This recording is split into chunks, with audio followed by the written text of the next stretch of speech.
Laïkino, la rubrique cinématographique de l'Union des familles laïques.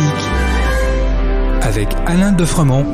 Bonjour, vous êtes à l'écoute de Laïkino, la rubrique cinématographique de l'UFAL, avec Frédéric, votre serviteur, et Alain. Bonjour Alain. Bonjour Frédéric, bonjour à tous. Après Dominique Moll et sa Nuit du 12, tu nous avais parlé d'un autre succès d'été, Asbestas, le film espagnol de Rodrigo Sorogoyen. Oui, dans le désert cinématographique de l'été 2022, ce film, Asbestas, a été une bouffée d'oxygène. Porté par deux acteurs au sommet de leur art, Denis Ménochet et Marina Foïs, ce film nous entraîne dans un village de Galice où va se dérouler une lutte des classes sur fond d'écologie. J'ai eu l'occasion de vous en parler récemment. Allez voir ce film puissant et qui nous laisse pantelants. Parle-nous de ce réalisateur espagnol. La quarantaine, il porte un regard très critique sur la société espagnole au travers de ses œuvres. Je le considère comme l'un des meilleurs réalisateurs du monde du moment. J'ai vu 4 de ses films, tous renversants.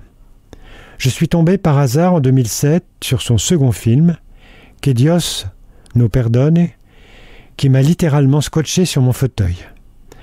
Nous sommes en 2011, alors que l'Espagne s'apprête à recevoir la visite du pape pour les Journées mondiales de la jeunesse, d'où le clin d'œil du titre. Un tueur en série qui s'attaque sauvagement aux vieilles dames est poursuivi par 2 inspecteurs de police que tout oppose.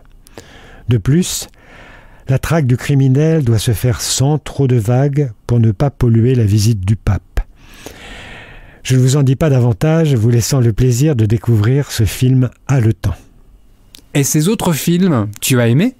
En 2018 sort El Reino, une œuvre terrible sur la corruption qui touche tous les milieux en Espagne. L'histoire démarre sur les ambitions d'un homme politique qui va se voir soupçonné de corruption. S'ensuit une spirale infernale où la maestria du réalisateur nous prend à la gorge et ne le lâche plus jusqu'à la fin.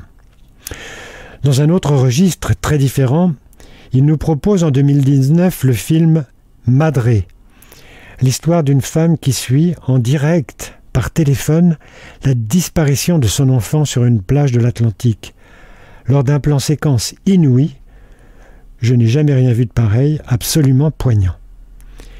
Quelques années plus tard, elle se retrouve sur cette plage, et là, elle voit un adolescent qui la trouble.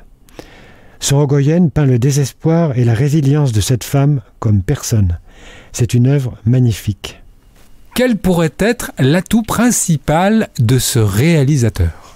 Eh bien, ce sont les plans séquences, le moment où la caméra capte le et les personnages sans les quitter du regard. On en retrouve dans chacun de ces films, et cette technique permet de pousser à l'extrême les situations vécues par les personnages.